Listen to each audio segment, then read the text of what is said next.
Hello, Garland Nixon here. And, it's time that we really start talking about um, the Ukraine project in more depth. We have to start talking about the ramifications worldwide of an obvious loss for the U.S. empire. Let's talk.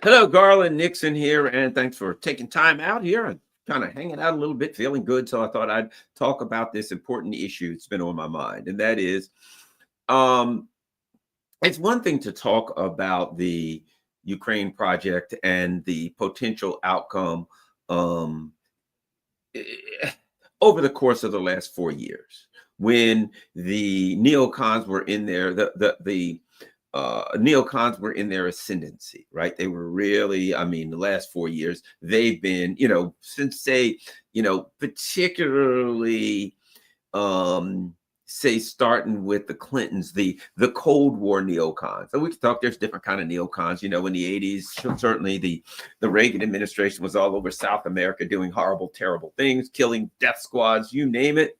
But that foreign policy blob neocon has evolved into something really interesting. It has been taken over. Interesting, one word to use. It's been taken over by the Cold War neocons, right? The Scoop Jackson neocons, I call them. There was if you can look him up, a famous Democrat named Henry Scoop Jackson. And even now, there's a neocon institute in London called the Scoop, I think it's the Scoop Jackson Society or Scoop. And it is home of the neocon, the Cold War neocons, right? Those who are anti-Russia first, anti-China, excuse me, they're anti-Russia first through ninth. Everything else starts at 10. And now they're sure China, whatever. But first and foremost, they hate Russia, the Scoop Jackson Democrats, right? And so they've been plotting on Russia for a long time. And, they had their devious and evil scheme. They're going to take the Russians down. And of course, they built a narrative that made it easy for them, because the narrative was that the Republicans were weak. I mean, excuse me, that the Russians were weak. And of course, all they'd have to do is set a trap. And the Russians, being that they're not very bright, they're, mentally and emotionally and everything else inferior, will set a trap because we're so smart. We're Wile E. Coyote, super genius. And then we'll set a trap, and those stupid old Ruskies will fall into the trap, right? Again, been down this road a couple times historically with the Western Europeans, haven't we? Okay, so now here we are. Their trap springs, and the Russians step right in, and into the Russians go into Ukraine. Well, I put it to you like this. There's certain things you can do where you lean too far over and there's no way to lean back, right? There's certain decisions that you can make that the outcome will seal your fate, and you're better off not to make that decision. If you don't pull the trigger on that, you're not going to put yourself in a risk reward situation where you either win it all or lose it all. And perhaps if you haven't evaluated the odds of which one you're going to get, you're even in worse shape. So my point being this: the empire was doing their things. The Ruskies were growing. The Chinese were growing. Other people were growing, doing their things. The Iranians, despite all the sanctions, they're growing. Everybody's growing. But the U.S. empire didn't really grasp that. They were stuck in a 1991 through 2000 mentality where everything was perfect for them, because the Russians were the Chinese were extremely poor, and the Russians were totally compromised. In fact, so much so that all of these economic minions and economic hitmen from the U.S. empire and the British Empire went to Russia and was just basically pillaging the country after the fall of the end of the USSR. Okay, so this is what's going on. So now their mentality is of the 1990s Russia, and they could never grasp that.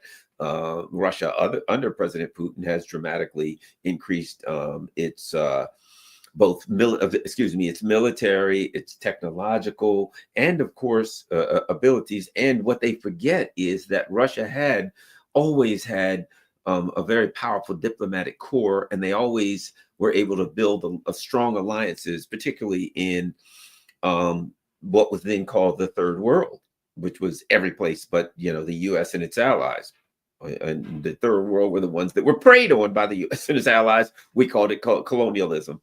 So at any rate, and they're stuck in this mentality. So they're like, okay, we'll draw Russia in and Russia will go down. Well, they drew Russia in. And it's kind of like this. I've made this comparison. When a evil regime is in charge of a regime that the people don't want in charge of a country, and the people come to they surround the Capitol and they say, we demand that the president resign, and the Congress resign, everybody, Parliament resigns, whoever, and the people in power say to the army, surround us and protect the Capitol. Okay, so they protect the parliamentary building, whatever it is. And at some point, the people are like, no, we want to end. The government is put into a position where they got to say, fire on the people. Right? Because the people aren't going to stop, and they got the military, and they say to the military, fire, open fire on the crowds. The problem you have with giving that order is this. One or two things are going to happen. Either they're going to fire on the crowds, and the crowds are going to run, but they ain't going to give up. They'll be back, trust me. Or, and this is the big one, the military will say, that's a little too far. We're not going to do it. And when that happens, the government falls. As soon as the government tells the troops, fire on the populace, fire on the crowds. If the troops say no, the government falls, because they don't have, what is a government? A government is having a monopoly on the use of violence. Really, to some extent it is. Why is it that you do what your government tells you to do? Because they can come arrest you. They can take your liberty. They can take you away. They can use violence. They can use physical force. A government, at the foundation of a government, unfortunately, is a monopoly of violence. Now, there are other things, but that's it. And once they don't have that, because they say to the troops, fire, and the troops say, I ain't going to listen anymore, they're risking it all. Why did I say that? Same thing with Ukraine. As long as the U.S. was in a theoretical war with the Russians, figuring out how to undermine the Russians, how to deviously plot on the Russians.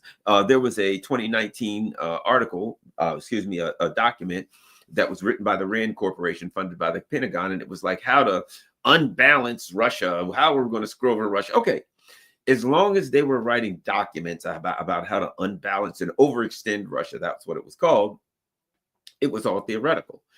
Once they got what they wanted in Ukraine, it was like giving the order to the troops, right? If the troops say no, you lose it all. You're gambling everything.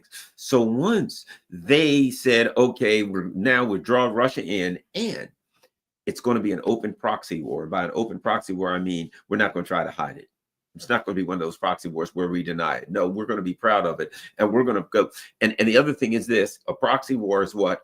Plausible deniability, where I can plausibly deny that I'm at war with Russia. I'm not at war with Russia. Well, but those are all your guns and training and everything. No. I'm just providing stuff to this democracy to protect itself. So generally, what superpowers will do is back away from that as far as they can and provide the weapons, but pretend that they're not. Okay, the U.S. was wide open right now. This is an open proxy war, and we're unapologetic. And yes, we're doing it, and and they even said we're going to do it to weaken Russia. We're out. This is great. We're killing Russians, etc. Right? So it was the most open proxy war I've ever seen. Okay, so now it's all the way. Not only are they devious and evil, they're stupid. So now there's no plausible deniability, and it's an open proxy war. And to make it worse, the U.S. brought in all their allies. Here, France, Germany, all of you guys, everybody come on. It's Russia's time. We're going to take them out. So they made it clear that the bully and all of his friends, the mean girl and all of her friends, came in the cafeteria, and they're going to beat up the other little girl with the ponytails, right? It's a perfect movie, teenage movie, right? So that's it. They made it so open. So now they're just doubling. It was really stupid. Doubling down, betting everything, right? Even at home, one could argue politically, they bet everything. I mean, politically, the ruling elite of Europe bet everything. And in losing, they're going to lose too. They're going to lose everything. They bet everything, they'll lose everything, right? That's what it is. If I say 42 black and I put every dime I got down, then either I'm going to win it all Very, very not, a very, very low probability of that. But, or I'm going to win it all. There ain't no in between. And the way they gambled, there ain't no in between for the neocon project. Because of the way they did it so brazenly. We're at war with Russia. I mean, they just like stood up on the rooftops. We're at war with Russia, and we want not, I don't care who knows, we're at war with Russia, and we want everyone to know. And the reason they wanted to do that, in the same way, normally people are like, why are you guys so brazen? Shouldn't you be a little bit more clandestine about this? But no, just like when they blew up Nord Stream, and they're all like, yeah, hey, it's gone, hooray, woo-hoo-hoo. And the guy Sikorsky, the Polish foreign minister, whatever the hell he is, defense minister now, is writing tweets, yay, thanks America for blowing it up. Why is that? Because the sociopath and the psychopathic serial killer always wants attention. And when they commit the murder, they want everybody to know they did it deep down inside. Maybe on the surface, they kind of don't want to get caught in a way, but deep down inside, they want everybody to know it's me. Look at me. The sociopath wants to feel entitled above everybody else, and they want everybody to know that they're the one committing the crime deep down inside.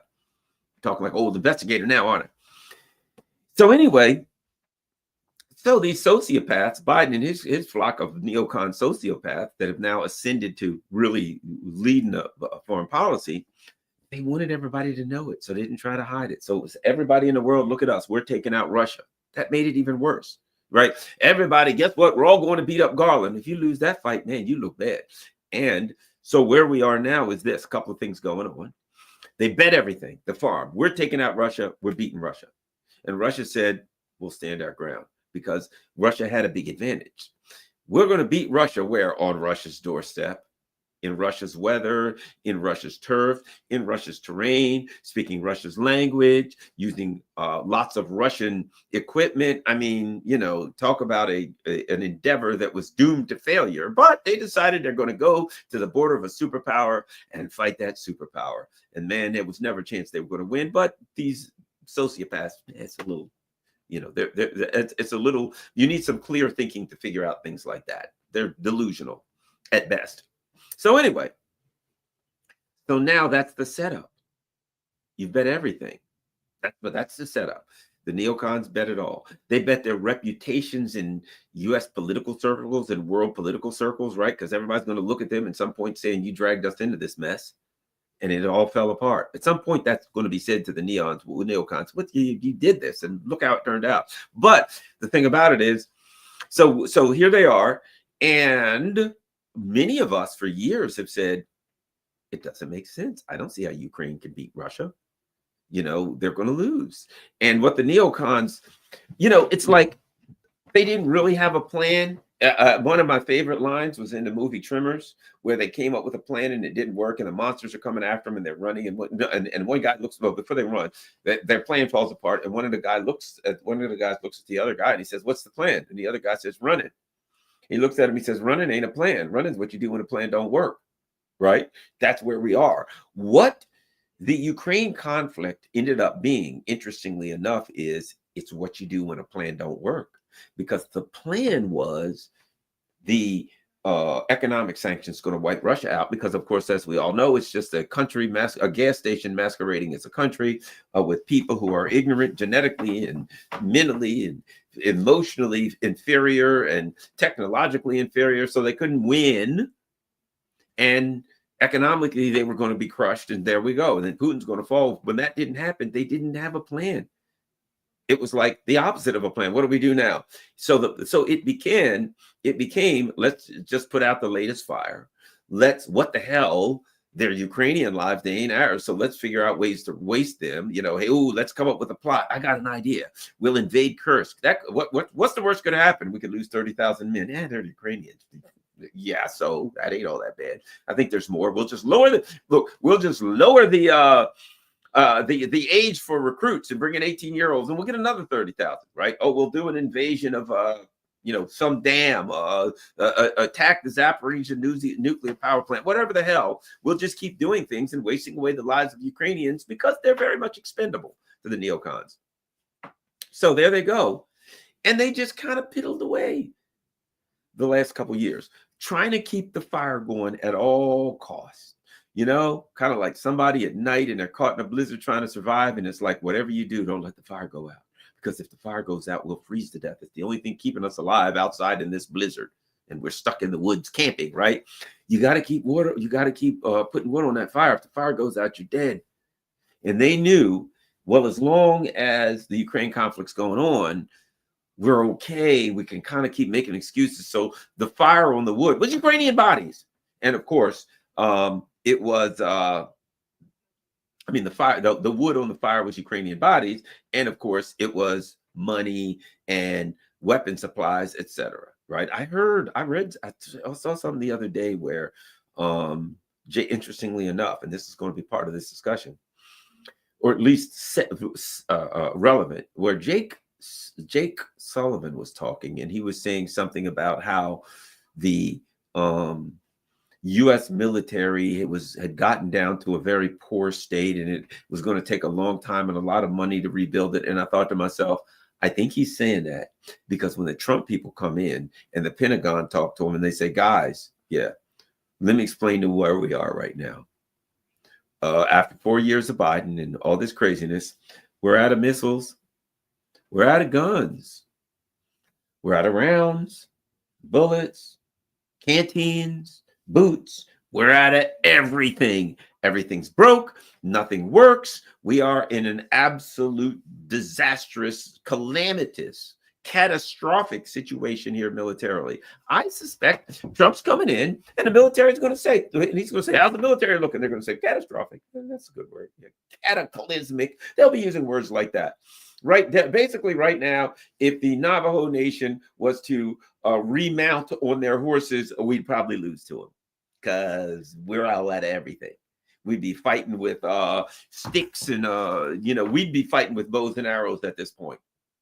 I think those are the kind of things that Trump's going to hear. I think he's going to hear those kinds of things about the budget. Hey, how's the budget looking? Well, you don't really want to know, Don. They've been hiding it for the last couple of years. But we're $90 trillion in debt. Oh, my God. National debt. No, that's just the White House budget alone. We haven't even gotten to the rest of the government. Yeah, I'm telling you.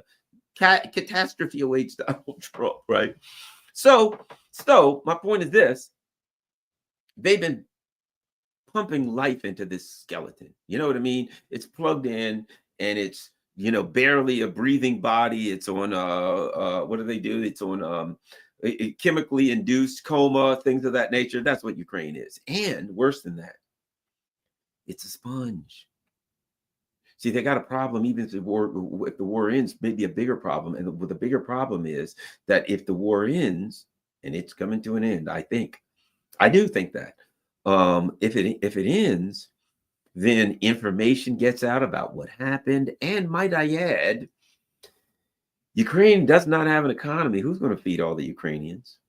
What the infrastructure? Who's going to rebuild that? Who's going to pay? Who's going to do all that? The Russians ain't going to do it. They're not going to do it. They're going to say, hey, we got part of it. And in order to get a deal, you had to recognize our part of it. We're going to rebuild our part. And by the way, our part has wheat fields and all kind of mines, coastal cities with ports. Thanks. They're going to walk away with the choice loins of Ukraine.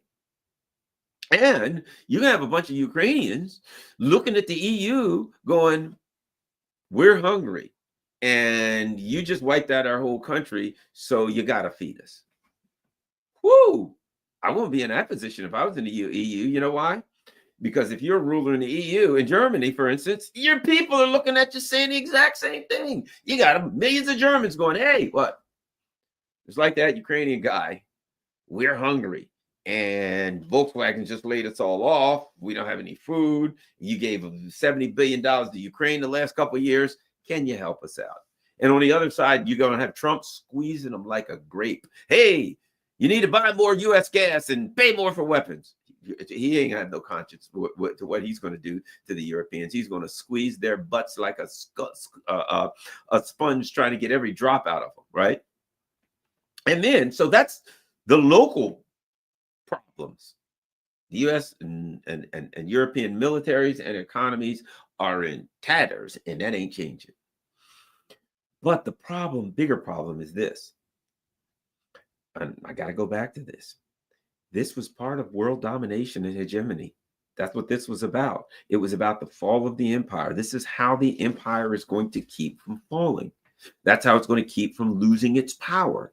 It's going to take out Russia. It's going to then get all of the Russian leadership. It's then going to acquire all of Russia's land, control of it, control of Russia's natural resources, control the prices on the market. And now, I mean, let's face it, they don't have to go to war with China if they got Russia, because China needs so much of Russia's natural resources that they can just shut down China's economy by manipulating the price and the availability of natural resources to China to a point where China could not be competitive and they could take them out.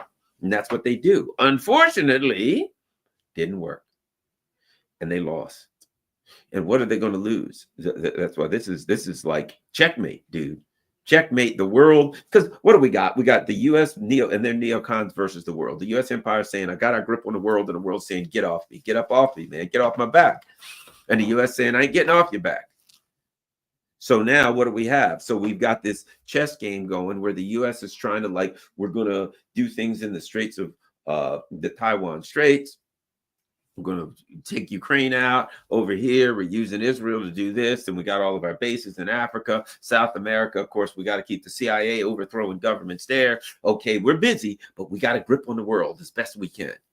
Well, that grip has been slowly slipping away, and it's going to slip real fast after the Ukraine conflict. A couple of reasons. Number one, you've turned Vladimir Putin into the hero of all parts of the world that you've screwed over. Any country that you've overthrown, any country that you've meddled in their internal affairs, which is pretty much all of them, right? Any country that has some kind of a historical animus towards imperialism, towards the colonial empires of Europe or the U.S. empire, any country like that, they're going to be looking at Putin saying, yay, you defeated them. You put them all together. And Putin, in his own way, not that he's the kind of brag, but let's face it, he's going to, I'll put it like that.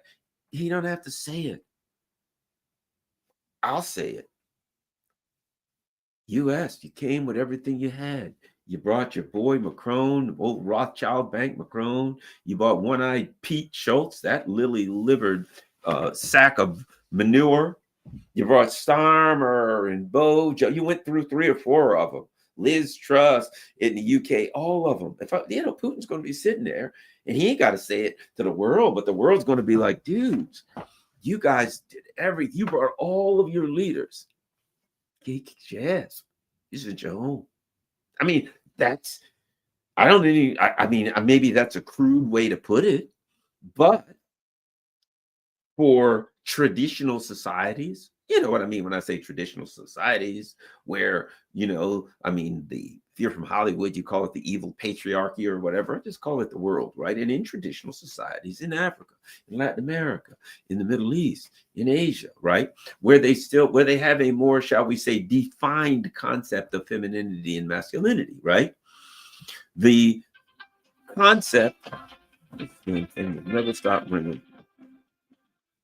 The concept of masculinity in these societies, please text me to my buddy. The concept of masculinity will be personified or is personified by some kind of a physical duel, and which produces a victor and a loser, right? That's look. Study animals, wolves, right? Animals, chimpanzees. Animals have an alpha male. We're animals, and it ain't unusual to have an alpha male, right? And unlike Hollywood, it's not going to be a diverse group of strong females. It's going to be somebody like Putin, whoever. Yeah, Trump, who the hell ever. Bojo, I don't know, maybe not Bojo, but somebody ain't going to be an alpha male with hair like that. I'll tell you that right now. But, he looks like a reject from like a 1980s, British West End pop group. You know what I mean? With that hair. But bottom line I'm saying is this. I know, Africans know, Middle Easterns know, everybody's going to look at the U.S. empire. They're going to look at Putin. They're going to look back at the U.S. empire. They're going to say, don't even talk to me. Don't even talk to me. That guy kicked your ass. Nope. I have nothing to say to you. You're soft. He ain't. You came after him. The guy said, leave me alone. I don't want any trouble. But no, you couldn't listen. You had to be froggy, right? That's the way they're going to see it. The man asked you to leave him alone. You know, it's like one of these movies, right, where the guy's a kung fu master and some people are picking, old man. Of course, their mouths, aren't with the words, old man, you must give us your coins, right? The old karate movies. I'm dating myself. And the old man says, go away, young man. I have no qualms with you. And he takes his, he starts to walk away. Old man, you must give us that money. And they push him. The old man says, speak on, young man, for what you do is wrong. And at some point they pounce on the old guy and he beats the living shit out of every one of them. He mercilessly, he's a master, he effortlessly, they swing at him and he glides to one side and pivots and pushes this guy, and he does this beautiful kung fu and he just kicks them around and beats them all mercilessly and they're all out, conked out. And then he just picks up his cane and continues to walk and he's out. Right? And everybody looks at it and says, yeah, you guys probably need to leave that old dude alone. Don't mess with him, right? Well, that's where Putin's going to be. I mean, I don't know. I mean, if I'm some kind of a geopolitical analyst, I go a lot deeper than that, but I ain't. I'm just a regular guy, right? And for a regular guy, what does it come across like? Oh, man, you stepped up to that dude. You threatened him. He's like, yo, man, I don't want no trouble. Yeah, I'm going to kick your ass. We've all seen that in a bar, right? People are drinking or hanging out. Hey, man. Hey, dude, I don't want to. Oh, yeah, you're a punk, man. Ah! And sooner or later, the drunken idiot goes over and takes a swipe at the other guy, and he gets his ass kicked. And everybody's like, we tried to tell you there, cuz. We tried to tell you to keep your hands to yourself, but you had to be a badass. Now look at you. You got your ass kicked. And they take him home, and they get him together, and he wakes up the next morning. Oh, what happened? You got your ass kicked in a bar last night, dude. That's the simple side of it, right? That's where we are to these dudes in the Middle East. And so Trump's going to come in. Now, I think what Trump's going to try to do, to be frank, is deflect that. I think what Trump's trying to do, and as crazy as it could be, not as the U.S. empire, because the U.S. empire got chumped, right? But under Biden, the neocons, I think Trump is going to try to disassociate himself and the U.S. empire from that. I think what Trump's going to do is his plan. Okay, we can talk about it. It's be complicated, but I think Trump's plan, believe it or not, and I'm not saying it'll work, is to say that last 4 years, these people, the whole multi-gender thing and all that crap, that ain't America. I'm back. America's back. And I got a bunch of real tough guys with me. And we're going to go back to being real men and not these, these people were a joke. They're idiots. They're lunatics. And so he's going to try his best to disassociate America, his administration, and subsequently America from the Biden people and the neocons, which can't really be done in the world because, let's face it, dude, the world understands America. And he's even going to have a struggle doing that. But whatever the case, he's trying to go in a different direction, I think. Trump is more like this. And this is the way I put it. He's a different kind of imperialist, neocon, whatever you call. Trump now is threatening Panama. That's Donald Trump. Donald Trump doesn't want a war with Russia right now. Donald Trump doesn't want a war with China. And I'll tell you this, Donald Trump doesn't want a war with Iran. A lot of people say, oh, he's going to attack Iran. I don't believe it for a second. If they attack Iran, it'll be before Trump comes in because I don't think Trump wants it. Trump, I don't think, wants a war, a major war. Trump wants to push around little countries like Nicaragua. See, that's the sad thing about it is Trump's one of those kind of bullies. He doesn't want to fight somebody his own size. He wants to push around the little guys. And I also believe this, being that he is of authoritarian kind of mindset, right?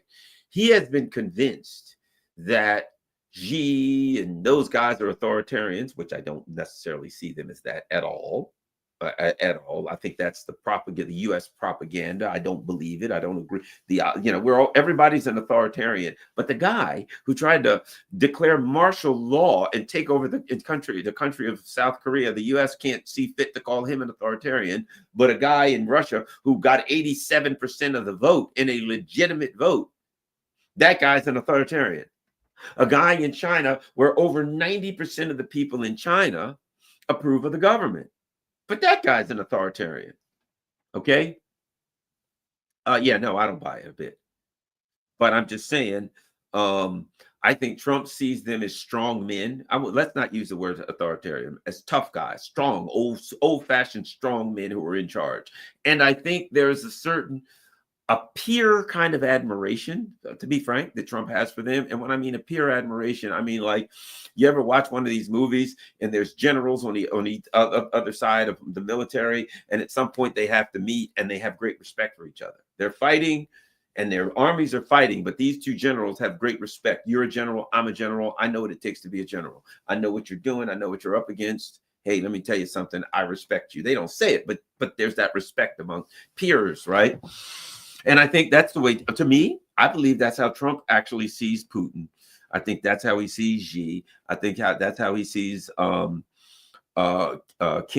I think that's how he sees these people, as strong, tough guys like him. He even said they're bad hombres. Bad hombres. He didn't mean that in a bad way. He meant that in a good way. Just like me, I'm a bad hombre. So we're a bunch of bad hombres. The bad hombres can get along. We can figure it out. You know what?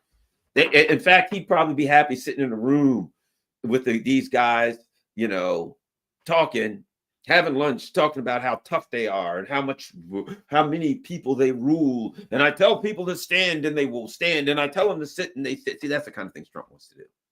That's where he is. That's his dream. He's a tough guy. But I'm reading more and more. Trump's apparently he talked to Viktor Orban from Hungary. Apparently, Robert Fico, Slovakia, which is interesting because Orban's a conservative, which goes to show that the mainstream people try to say everybody's an extremist or a nutcase or can't get along who doesn't agree with them. Well, Robert Fico is an old-fashioned socialist, pretty unabashed about a left socialist. He's the head of Slovakia, but he believes in Slovakia. Viktor Orban is an old-fashioned conservative, and he's in Hungary. And you know what? They're the best of friends, and they're trying to work together for the betterment of their countries. Imagine that. Imagine people smart enough to do that. Just goes to show maybe a lot of Americans could learn something from that. Anyway, so my point is, so Trump apparently spoke with Orban and then Fico goes to Moscow, and apparently they haven't released, they talked for some time and they didn't release the transcripts of what was said. So, of course, apparently in my research, it appears that, they talked about energy and things that have to do with necessary economic, connections between the two countries, which of course, look, let's face it, Slovakia, you're on the border of a world superpower, of a world power. You want to keep things going. That's good for your economy. He's smart enough to figure that out, right? And of course, you got Ukraine trying to cut off oil, gas pipelines and stuff like that to Slovakia, Hungary, whoever they can, whoever they're mad at. So I'm sure some of that needed to be discussed. But you have to suspect at this point that Trump and Orban talked, that Orban and Fico talked, and that when Fico went to Moscow, that there was a discussion of some of the things that could be considered and some of the directions they could go. Let's not forget, look, this wouldn't be the first time. Nixon did it. I mean, what's his name? We know Reagan did it. We have people who do, in fact, who was it else? Was it Nixon that did it? There are numerous people who were running for president or waiting to be put in office after they'd won, who started doing foreign policy informally before that. So it appears to me, I'm not going to say Donald Trump's doing foreign policy informally, but I'm saying he's talking to people and a conversation has started amongst the Trump political sphere in Europe. Because in Europe, the center of NATO is going to move. Right now, it's been really in two places. To be quite frank, it's been in Poland and it's been in Britain. But actually, it's been in Britain, and the Poles are just some other lackeys hoping to lick their master's boots enough that they'll, get an opportunity to get a little closer to the king. But at any rate, that's going to change. It's going to change to Hungary and Slovakia, actually. How is that hilarious? But at any rate, so I think what we're looking at is the reality that Trump is setting himself up. I don't know that he can get out of it. I'll put it like this. People think the Russians want to be in this war forever. I think if the Russians could find a reasonable way to end it in a way that would neutralize the long-term threat, that's the key, to end it and neutralize the long-term threat. I think they'd be willing to wiggle a little bit.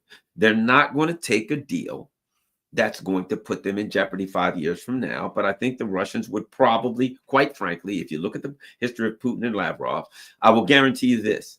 They already know exactly what they will take. They already know exactly where they'll go, whether or not they go, and where they'll go, what they'll take, what it'll take. They got it set out. The Russians, they're very, very organized like that. And, the history of the Soviet Union, they're extremely bureaucratic. So they have several alternatives that they can, probably a number of alternatives that they can take. And if they get the opportunity to end the conflict, I think they will, because not only does the U.S. have other plans, the Russians has other plans. They got a lot of economic plans, and I think to end this conflict would allow the Russians to enact some of their economic plans. Plus, never start a fight, and when you learn self-defense, that's what you learn. Never start a fight, because you don't know how it's going to end. Some guy threatening you, I'll punch you, walk away. Why? Okay, let's just say you say to yourself, well, I'm well able to defend myself, and he's not.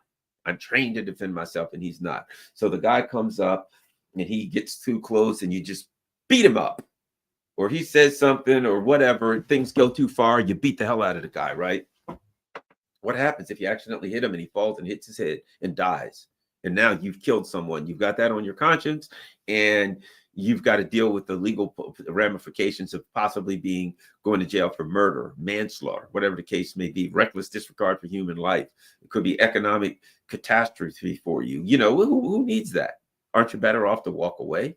What happens if you defeat the guy and he comes back later and shoots at you and misses you and hits your mother, sister, brother, wife, child, anything, right? You can't control what can happen. So if you have an ongoing conflict or potential for a conflict, one of the things you learn in self-defense is they can't hit you if you ain't there. Get out of it. So being that the Russians are pretty smart, taking into account that they have to neutralize any future threats, I think starting by saying Ukraine won't be in NATO and will recognize the new territories. If you can really get into the ground floor of the Russians right there. And I think you really have to get rid of the sanctions. But believe it or not, all of the sanctions aren't as important, because the sanctions have really caused the Russian economy to thrive. But I think the Russians don't want them, just as a matter of principle. So I think Trump come on, I could be his negotiator. Donald Trump, President Garland, Envoy Nixon, I want you to talk to the Russians. I say, before I go, let me explain something. There ain't no point in me going if you ain't going to say no to NATO. If you ain't going to say we recognize all of your regions, we're recognizing everything, we recognize all of it at the UN, wherever we recognize it. And no to NATO, recognize all the regions, get rid of the sanctions. We do all those things, we can get a deal. That's what I tell them. I say, if I ain't going there with that. Now, you can tell me, okay, go in with two of the three or one of the three as the starting, and I can go in there and I can work with that. But I'm going to tell you right now, I ain't getting out there without a deal without those three things. We can go and I can fight and I can scrap. Not those three things. Russians ain't calling off the dogs, brother. That's where we are. But here's the other part of it that could be of consequence that people are really taking into account. Trump hates Zelensky. He hates him. He despises Zelensky. And Trump is a guy that if he don't like you, he ain't doing nothing for you. And might I add, how do you think he feels about Keir Starmer? They just sent this new guy that they picked to send over to talk to Trump. Bad move. He hates all of them. Right? He hates Macron. He hates every stinking one of them. He hates all of the He hates the new Jaguar ad. I don't even know if he's saying it, but I'm just saying that whole thing. He hates all of it. He hates them and everything they stand for. And I think that Trump feels that they have burdened him with something and he wants to get it off his back. I think this is my opinion. You could think I'm wrong. I think Trump sees not only that, let's not forget, Trump made a phone call and said, hey, I think Biden, he's up to no good in Ukraine. And they impeached him for it. And he was right. And the Ukrainians helped him. Recall this. He sent his boy Giuliani over to Ukraine to try to figure out what was going on. And the U.S. charged Giuliani with crimes over that and really economically destroyed it. Right. So Ukraine has been nothing but trouble for him. And oh, how about this? I think he's figured out by now that MI6 was involved in Operation Let's Take Trump Out in 2016 up until now. So Donald Trump is not in the mood to try to bail these people out. I think he sees Ukraine as a monkey on his back and he wants it off. And I think as far as Donald Trump is concerned, he'd give the Russians what they want tomorrow. He'd be like, hey, we want out. Putin would say, yeah, we ain't too thrilled about this either. Trump would say, what do you need? You think you can give me neutrality? Get rid of the sanctions. And I don't know. How about you recognize all the new territories? Trump would be like, really? Is that all? Yeah. I tell you what I'll do. I'll send you a couple Trump ties too. We got some new colors that just come out. Made in Shanghai. They're absolutely fantastic. Silk ties. Putin would be like, silk ties it is. Boom. There you go. Right. Somebody says Trump wanted NATO more funding from his first term. And yet, listen, understand about Trump. He's always going to ask you for more money. I don't care what it is. The foundation of Donald Trump is give us more money. The foundation of Trump is how can we take advantage of you economically? That's what Europe has to look forward to. Biden wiped you out with his policies. Biden destroyed you with his policies, right? And so he made policies that were going to deindustrialize you. Trump, he'll just take your money.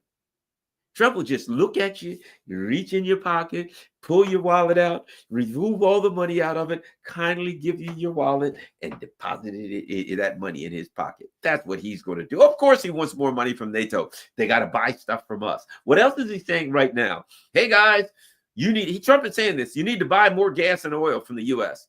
That's his game. Trump is going to soak you for every penny he's got. You got, and then some. He's much less likely inclined to drag you into a war. But he is likely inclined to rob you for every sneaking penny you got and then come back for more. That's what Trump's going to do, Europe.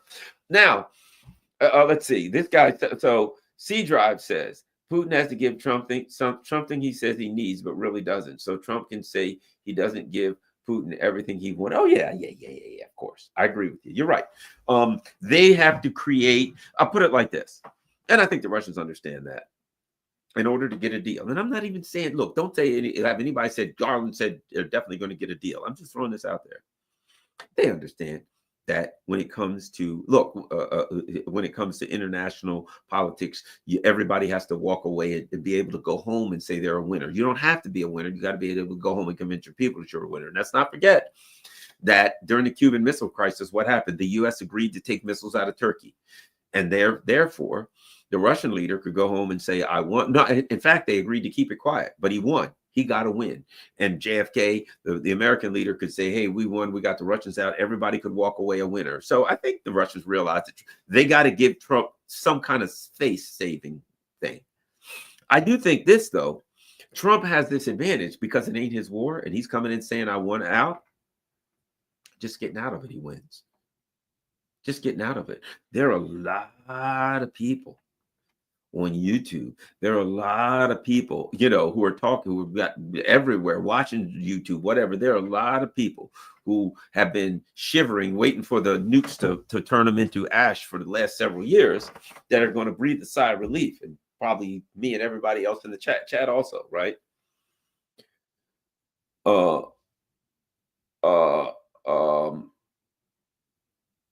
So I'll put it to you like this. I just think that we are in a situation where we have an opportunity to get out where it wouldn't exist because we have a president who feels like it ain't his and he don't want it. He don't want it. He doesn't want that one. I ain't going to say about other conflicts, but that's one it's clear he doesn't want. And there are people saying, I always glance through the chat and somebody's like, I don't know why you think Trump did this and this, and I don't know why you think Trump's going to be able to accomplish anything. I don't know. But one thing is obvious. He don't want to be in Ukraine. Another thing is obvious based on the op-ed that was written by RFK Jr. and Donald Trump Jr. He knows what the hell's going on in Ukraine. He knows the stakes, and he has concerns about World War III and nuclear war the same as we do. And if you're a person who has that concerns, you want to get the hell out of that fight with you, of anything with Russia. So I think he does. Again, we don't know, but I'm throwing out scenarios. I'm going to guess. I think he finds a way out, but I could be wrong. But that's a guess. That's what I'm leaning. 51%. How about we go with this? Now I'm going to go 53.732% that he finds a way out. It's a little better than it is a little better than 50-50. We'll go 53-47 that he finds a way out. So I don't know, but he might not. I'll put it like this. One thing that I can guarantee you, Trump ain't digging holes deeper in that war. Trump's not going to go in and say, yeah, let's, knuckle down and let's, plant our feet and stand up against Putin and fire more missiles. That's not happening. He's looking to go the other direction. So we'll see. Look, you know what? I'll say this. I've said this before. The stakes are so high and the neocons are so brutish and violent and sociopathic and psychopathic. I ain't 100% sure that Donald Trump's ever going to see the presidency. I'm not 100% sure that Donald Trump will ever become president, that they will let that happen. I'll believe it. I don't know that it ain't going to happen, but I'll believe it when I see it. Now, as for Donald Trump has said that he wants to end the wars in the Middle East, and he wants to end the war in Ukraine. That's what he said. I don't always go by what Donald Trump says. More often than not, more often than not, I don't. But the other thing is this: if he does, I will applaud it. We're gonna see what happens. I would applaud it. I hope he does end the wars. And he said something about he wanted to end the wars. You can look it up. So go search it. End the wars in the Middle East. And he said, now listen to this. And he might be right. He said, I think it'll be easier to end the war in the Middle East than it will the one in Ukraine. That's what Donald Trump said, which tells me he kind of understands things, because all they got to do is stop arming Israel. They can end that one. And because they got so much driving them around the world, and even in Europe saying you got to end this. So he can end that. The problem is that in order to end the war in Ukraine, he's got to go to war with the neocons here and in Europe. So that's going to be tough, not because the Russians are so tough, but because the stakes are right now. The U.S. loses what vestige it has, the veneer, right, of hegemony, of world domination is gone. As soon as they sign that deal, as soon as that deal is done, Donald Trump walks away and everybody looks at it and says, it's official. You lost the war. Now, Donald Trump can validly say, I didn't lose shit. Okay, these idiots screwed America and put us in a bad situation. And to some extent, he'll be right. My point being, I can point to some things that he did to create the environment for this to happen. He was arming Ukraine. He was doing all kinds of stuff. He didn't know what the hell. Yeah, I think Donald Trump understood foreign policy. I don't know how much he understands it now at times. But my point is, he had a hand in this mess. But of course, he ain't going to ever live up to that. But, believe that. But I do think that he's going to play that it's not mine. I solved the problem that was created by someone else. And it may, to be honest, I kind of think it'll fly here. I kind of think if he gets the deal, I think it'll fly. Because people went out so many people went out of the war so bad. But I think overseas, people foresee it what it is. Will see it for what it is. They'll see around Donald Trump to an entire empire and say the empire, Donald Trump, not you, but the empire that you're now sitting atop of some kind of way, whether you're steering it or not. You're sitting on top of this thing. You're in the pilot seat. You're in the on the brig, on the bridge, not in the brig. They tried to put him in the brig, but you're on the bridge, and you're running this empire. And this empire made a bad move and lost. So how he tries to recover from that, I don't know. With the internal problems we have, I think Donald Trump wants to focus on internal stuff. I don't know what he's going to do. I think that's what he wants. So after that, here's the other part of it. I believe that what's going on now, the Biden administration has been so dangerous, and Dr. Mohammed Marandi was talking about it the other day. I think the world, the Chinese, the Russians, the Iranians, the Venezuelans, you name it, are saying these people are lunatics and they want to attack us all, and we got to come together to defend ourselves. The Russians just mentioned that 9 more countries, I think they said 9 more countries are going to be allowed into BRICS. Do I have that here? I don't see it. I don't see it here, but it's around. At any rate, you can look it up. So the Russians have said, I think 9 more countries want to join BRICS.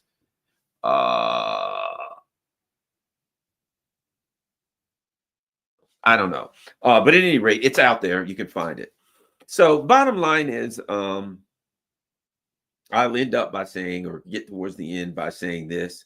The Russians and the Chinese, I think when this conflict is over, they'll come together very tightly. And they'll say, look, they will integrate significant parts of their military. No, I don't mean integrate so that they're not independent countries. I mean the ability to fight defensively together and offensively. And I think at that point, it'll be like, okay, we're not putting up with this anymore. You know, you came after the Russia and you disrupted the world. And now you think you're just going to come after China and disrupt the world. And I think you're going to see a number of countries make it clear to the US, look, you come after China, you're fighting us all. It's time to end this stuff. And I think we're going to have such military problems, such problems, so many problems. Here's what I think. When Trump comes in, they're going to tell him how bad this military is. I don't know if you know, but apparently the Houthis in Yemen shot down a friggin' F-18 the other day. The U.S. is saying they didn't. The U.S. is like, no. It was, we accidentally did it with a friendly fire. It is possible, but extremely unlikely. Not only that, the U.S. historically, U.S. military does not admit friendly fire incidents because it's very embarrassing, right? But they said, no, we accidentally shot our own jet down. I don't think so. The Houthis have shot down a whole lot of MQ-9 Reapers, and I think they finally got their mitts on an F-18 Hornet. And apparently they hit the ship that the Hornet was taking off from. So they're, kicking ass and taking names over there. All right, let's take a look. And we always have some great questions with the super chats, and we're going to get to them now. Mission says, Merry Christmas, Garland. We appreciate what you do. Thank you very much, Mission. All right, next we got Yvette. Thanks, Yvette. We got Shelly. Thank you. And Merry Christmas to you all. Thank you very much. Wow. Let's go next to, okay. Raphael says, I was an MP in the U.S. National Guard military police, watching the video of the lady who got killed in the subway in New York. The fire, something is not whole to me. Oh, yeah, they said some. I don't know that much about that. I do know some. All I know is I was told, or I read something that said a woman was set on fire and it was a migrant or something. I don't know. But I don't know that much about it. I know it will be highly politicized, and the poor woman's gone. Sparky. I'd have had my nuclear war if it wasn't for Scott Ritter and you meddling kids. Joe Biden, probably. Yes, sir. We got till the 20th, and at the 20th, we'll be able to say that, again, let's see what these nutcases do. Okay. Everybody's out there and let me just check. You know what I got to check, don't you? We got to take a look at Rumble to see if there's any. No Rumble rants. Here's what Mother Goose 3 says on Rumble. Anyone else getting a waiting for an encoding server to claim placeholder video message? That's a new one. Yeah, there we go. That's a great thing for me to read. Let's see. Wow, they're waiting for. Well, at least I'm going out anyway. All right, Sparky. Oh, thanks a lot. Sparky says, "Merry Christmas." Same to you all. Merry Christmas to everybody. I will be doing videos over the course of the week, but yeah, I guess summed up, the empire lost everything. This is a huge. This is like it. This is the turning point.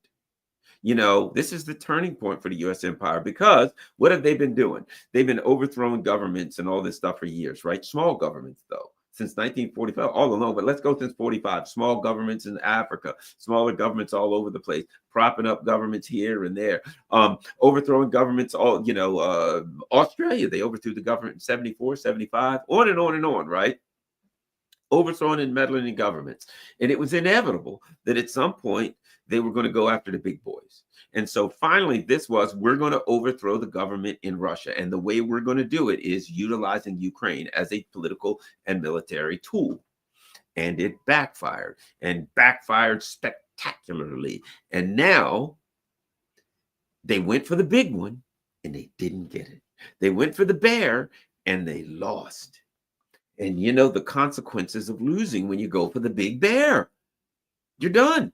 And I think that's the consequences of losing. Credibility wise, we're done. Our sanctions aren't going to scare people anymore. Nothing's going to scare people anymore. How about we see what Basil says? Do you believe President-elect Trump will be president-elect on January 6th? I don't know. I don't know if these lunatics are, I don't know. I don't put anything past them. For all I know, they may say, well, we've decided that there's not going to be another president. We're just going to keep things going the way they are. Shut up. Look what they just tried to do in South Korea. They tried to institute martial law. It sounds crazy. But isn't Tony Blinken and Sullivan and Newland, aren't these people crazy? So would they try to institute martial law, kidnap Trump, rub him out? I don't know. It wouldn't shock me if they did. So we'll see. All right. Thanks a lot, everybody. Merry Christmas. I'm out. And I'll be back on tomorrow. Oh, by the way, I got Mark Sloboda tomorrow at noon. That's going to be a blast. Peace. I'm out.